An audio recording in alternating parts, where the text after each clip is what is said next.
어떤 분이 이런 말씀을 하시더라고요. 세상에서 가장 쉬운 건 먹는 것. 그중에서 나이 먹는 거라고요. 어떠신가요? 만든 말 같으신가요? 고마해라, 말 무다 해가 이러고 싶으신가요? 어쩐지 감상에 좀 빠지게 되는 올해 마지막 날입니다. 그런데 이 시간만큼은 이성적인 생각을 해봐야겠죠? 매주 화요일 우리가 놓치고 있었던 신비한 과학의 세계, 과학을 품은 뉴스, YTN 사이언스 이동훈 기자와 함께합니다. 안녕하세요. 안녕하세요. 네, 오랜만에 봬요. 그쵸? 네, 그러네요. 못 본 사이에 또 감기 달고 오셨다고. 네, 지난번에 뵀을 때 감기 기운이 좀 있습니다라고 말씀을 드렸는데 된통 걸려서 그 사이에. 네. 아, 그러니까 맞네요. 매주 오셨어야죠. 그런가 봐요. 네. 아니 벌써 2019년 또 마지막 날이에요. 네. 저희가 3월부터 쭉 그렇죠. 함께 했으니까 벌써 이제 10달 가까이 됐네요. 그러니까 이게 매번 느끼는 거지만 시간이 진짜 제일 빠른 것 같아요. 내일이면 벌써 2020년이고요. 그래서 이 얘기를 좀 나눠보고 싶은 게 네. 내년이 바로 이 경자년 흰쥐의 해잖아요. 네. 이 흰쥐가 상징하는 게 또 굉장히 많습니다. 아, 그냥 쥐띠 해도 아니고 흰쥐다. 네. 뭐 우리 뭐 돼지띠 할 때도 황금 돼지띠. 그렇죠. 뭐 네. 이렇게 하면 의미가 조금 더 달라지는데 네. 흰쥐라서 왠지 뭐 더 좋은 의미 이렇게 해석을 하는 것 같은데 네. 그만큼 보기 드문 쥐라서 그런 걸까요? 그렇죠. 뭐 쥐 같은 경우는 일단은 그 12지에서 첫 자리를 차지하기 때문에 좀 이렇게 좋은 기운을 가졌다라고 보고 있고 그 중에서도 이 흰쥐가 우두머리를 상징을 한다고 합니다. 그래서 뭐 역사적으로나 문화적으로 보면 우리나라에서는 좀 상서로운 쥐다 이렇게 해석을 하고요. 그런데 이 과학을 다루는 저희한테는 사실 이 흰쥐 하면 실험 동물이 가장 먼저 떠오를 수밖에 없거든요. 아, 그렇네요. 네. 아무래도 흰 쥐의 그 빨간 눈. 그렇죠. 네.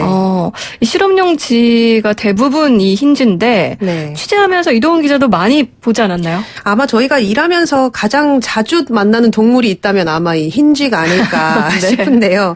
네, 저도 처음엔 좀 거부감이 아무래도 쥐니까 있었는데 자꾸 보니까 또 좀 정이 가더라고요. 근데 뭐 사실 실험에는 이 쥐 말고도 여러 동물이 쓰이기는 합니다. 네. 뭐 어류도 있고요, 조류도 있고 또 뭐 토끼나 아시는 것처럼 이런 원숭이 같이 이런 포유류도 일부 실험에는 쓰이고 있는데 실제로는 뭐 실험 동물의 거의 90% 이상이 항상 이런 쥐와 같은 설치류를 쓴다고 보시면 되고요. 네. 지난해에 이 통계를 보면 실험 동물로 공급된 동물의 97%가 이런 설치류 종류였다고 합니다. 지금 뭐 실험용으로 어류나 조류, 뭐 포유류 이런 얘기를 해주셨는데 아무래도 많은 분들의 머릿속에 뭔가 실험동물 하면은 쥐가 가장 먼저 그렇죠. 떠오를 것 같긴 한데 이렇게 쥐를 실험동물로 가장 많이 쓰는 이유 뭘까요? 이 쥐의 어떤 근본적인 특성 때문인데요. 이 쥐가 사람이랑 유전자가 한 99% 가까이가 같습니다. 아, 그래요? 네. 그러니까 이 사람이 뭐 어떤 질병에 걸렸을 때 유전자적으로 뭐 연관성이 어떻게 되는지 보려면 이 쥐를 이용하면 좀 유리할 수밖에 없겠죠. 또 이 쥐가 다산의 상징으로 꼽히는데 번식력이 아주 뛰어납니다. 그래서 보통 한 번에 한 5마리에서 10마리, 또 많게는 뭐 한 15마리까지도 새끼를 낳는데 임신 기간이 한 3주 정도밖에 안 된다고 해요. 그리고 또 분만 후에는 바로 또 임신을 할 수 있고요. 여기다가 수명이 짧은 것도 영향을 줍니다. 보통 이 질병이나 의약품 우리가 효과를 보려면 다음 세대에, 그러니까 우리 다음 후세에 어떤 영향을 미치는지가 좀 중요한데 그렇죠. 사람의 경우는 우리가 보통 뭐 80살 이상, 요즘은 뭐 100살까지도 산다 이렇게 얘기를 하는데 그러려면 이 한 생애의 전주기를 보려면 그만큼의 시간이 걸린다는 거잖아요. 그런데 이 쥐는 보통 한 세대가 한 수명이 2, 3년 정도밖에 안 되니까 그만큼 빠르게 연구 결과를 얻을 수가 있고 다음 세대까지도 여러 세대를 이렇게 볼 수가 있는 거죠. 아니 뭐 여러 가지 그런 이유들이 좀 솔깃하긴 한데 그중에서 쥐가 사람하고 유전자가 99% 같다는 게 저는 참 신기한 것 같아요. 그러다 보니까 아무래도 쥐를 실험용으로 많이 쓰는 걸 텐데 그럼 이런 쥐들이 우리가 지금 떠올리는 것처럼 대부분 다 흰쥐인 건가요? 흰 쥐가 많죠. 우선 이 실험용 쥐를 크게 나누자면 네. 마우스와 래트 이렇게 나눕니다. 우리가 네. 뭐 영어 단어에서도 마우스와 래트를 배우잖아요. 네. 근데 둘 다 같은 설치류지만 보통은 이 래트가 마우스보다 좀 큰 쥐를 얘기를 하고요. 네. 얼굴도 좀 짧은 편입니다.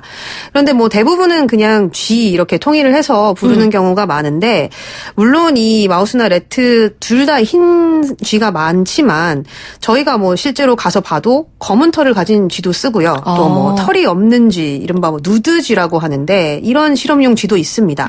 그런데 뭐 쥐의 종류는 이게 어떤 실험을 하는지 어떤 걸 보기 위해 이제 쓰는지에 따라서 달라지게 되는 거죠. 아, 그렇군요. 이게 생각보다 안으로 들어가면 네. 더 자세하게 좀 나뉘어졌다. 뭐 이런 생각이 드는데, 아니, 일반적으로 이런 동물 실험을 하는 분야 생각하면 네. 앞서 말씀하신 것처럼 어떤 약의 효과를 알기 위해서 약을 개발했을 때 아니면 화장품 독성 확인한 거나 이럴 맞아요. 때도 네. 많이 쓰여서 뭐 어떤 화장품 사면은 동물 실험을 하지 않은 제품입니다. 뭐 네, 이렇게 써있기도 맞아요. 하고 네. 그런데 이 실험쥐도 이런 부분들에 많이 사용이 되는 거겠죠? 네, 맞아요. 우리가 보통 저희가 취재하면서도 이 연구 결과가 나왔다 하면은 쥐를 통해 확인했다, 동물 실험으로 확인했다 이런 얘기를 하는데 뭐 어떤 질병의 발병 원리를 찾는다거나 치료 방법을 찾기 위해서 이 쥐를 이용해서 연구하는 경우가 가장 많고요. 네. 또 뭐 말씀하신 대로 신약을 개발을 하면 효과를 직접 사람한테 확인을 할 수가 없으니 쥐를 이용을 한다거나 또 화장품이나 약물 독성을 확인할 때 쥐를 이용을 합니다. 뭐 실험실에서는 이 쥐 자체를 이용을 하기도 하지만 세포라든가 뭐 유전자 수준에서 이런 실험을 할 때도 연구를 할 때도 이 쥐를 사용하는 경우가 굉장히 많죠.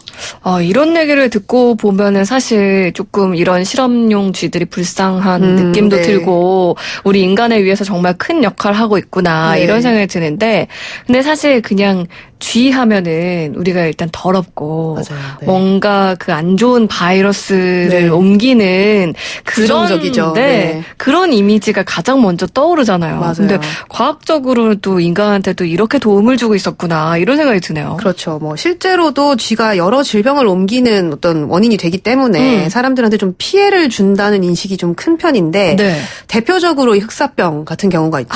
이 페스트균을 가진 쥐가 옮기는 흑사병이 있는데 뭐 중세 시대에는 수백만 명이 이 흑사병으로 목숨을 잃기도 했고요. 네. 최근에 이 중국에서 다시 흑사병이 돌았다 이런 소식이 들리면서 또 다시 이 쥐에 대한 공포가 퍼진 적이 있었습니다.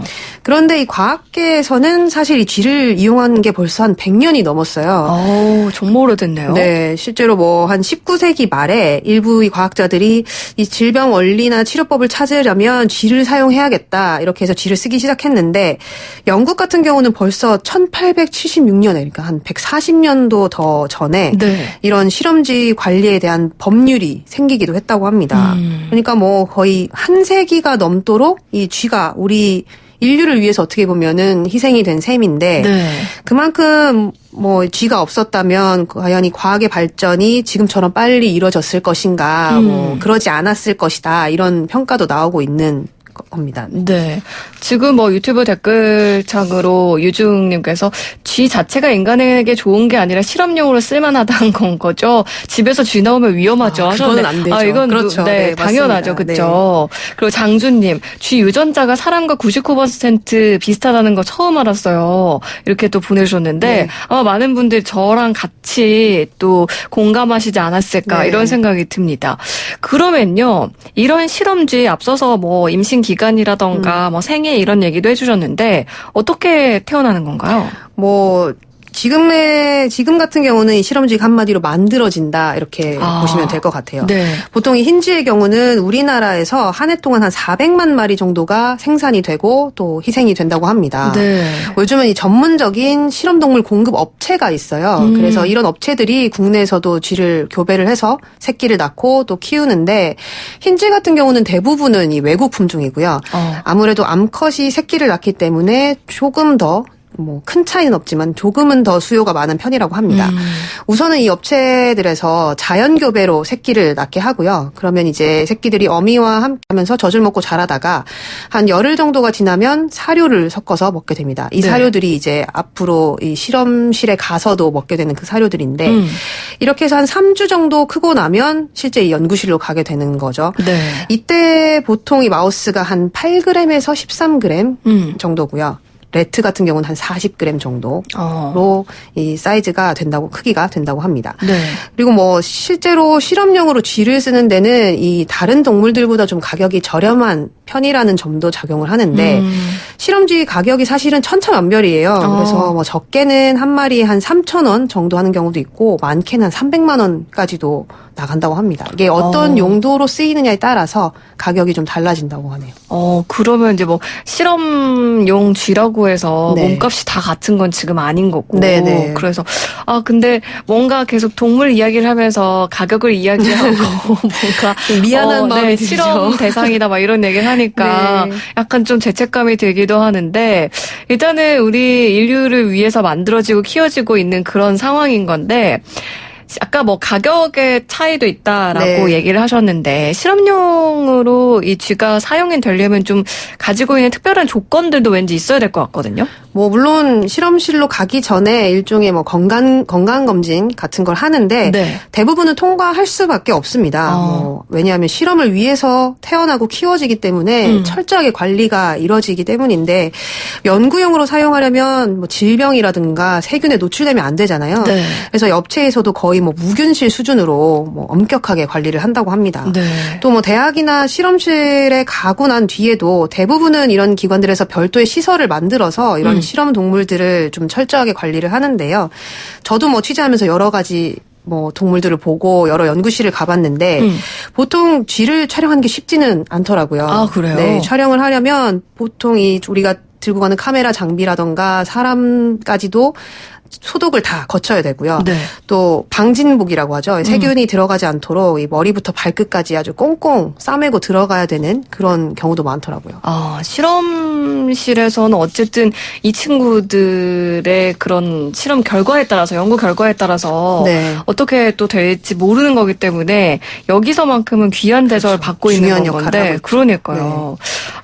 근데 계속 얘기하면서 생명이 있는 동물인데 이렇게 사람을 맞아요. 위해서 희생한다는 게 조금 안타까운 것 같기도 하고 이제 내년 쥐의 해입니다라고 얘기하면서 실험용 쥐 얘기하는 게 너무 실험용 쥐를 얘기를 네, 그래서 약간 좀 마음이 좀 한편으로는 조금 그렇네요. 이게 저희가 이제 과학적인 어떤 측면을 얘기를 하다 보니 네. 이 실험용 쥐에 대해서 얘기를 하게 되는데 네. 저도 뭐 현장에 가보면 이 실험에 쓰이면서도 쥐가 어떨 때 보면 고통을 좀 받는 게 보일 때가 아무래도 있어요. 그렇겠죠? 네, 그러면 마음이 안 좋을 때가 많은데 요즘은 그래서 이런 동물 실험 자체를 좀 줄이기 위해서 과학계에서도 많은 노력을 하고 있습니다. 뭐 들어보셨을지도 모르겠어요. 대표적으로 이 오가노이드라는 걸 많이 개발을 하고 있는데 네. 이 오가노이드라는 게 줄기세포를 뭐 배양을 한다거나 제조합을 해서 만든 장기 유사체, 그러니까 한마디로 인공장기라고 보시면 돼요.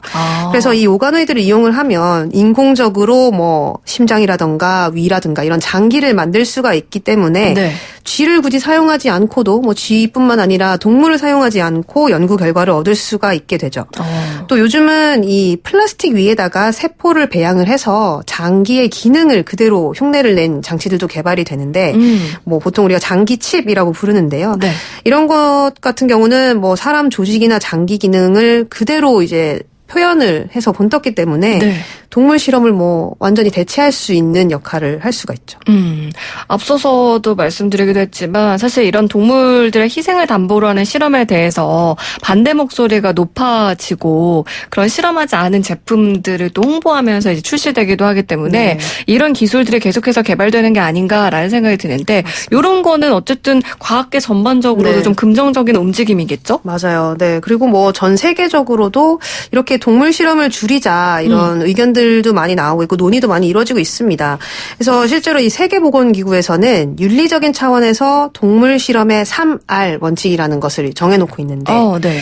이게 뭐 뜻을 풀이를 하자면 동물 실험에 사용되는 개체 수를 동물 수를 최대한 줄이고 또 동물의 고통을 최소화해야 되고 또 또 최대한 다른 실험을 대체를 해야 된다. 대체할 수 있는 실험을 찾아라. 이런 내용입니다. 물론 뭐 강제성이 있는 건 아니지만 권고를 하고 있기 때문에 아무래도 이런 노력들이 국내 과학계에도 영향을 줄 수밖에 없겠죠. 맞아요. 그리고 뭐 이용하는 소비자들의 인식도 네. 이제는 좀 많이 바뀌고 있어서 동물 실험하지 않은 제품들을 일부러 찾아 쓰시는 맞아요. 분들도 많고 그래서 이런 소비자들이 늘어나면 이제 이런 기술들이 더 빨리 개발되고 네. 더 많이 또 이제 보편화되지 않을까 뭐 이런 생각이 드네요. 아, 뭔가 저희가 2019년 계속 한 해 정리만 했었는데 네. 오늘 쥐 얘기하면서 뭔가 그래도 2020년을 좀 바라본 것 같은 느낌이 살짝 듭니다. 좀 미안한 감은 있지만. 네, 그러니까요.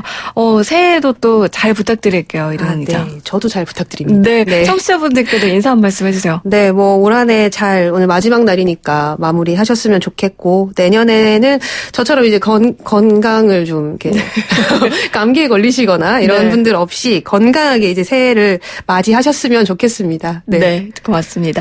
지금까지 우리가 놓치고 있었던 신비한 과학의 세계, 과학을 품은 뉴스 YTN 사이언스 이동훈 기자와 함께했습니다. 오늘 말씀 네, 고맙습니다. 감사합니다.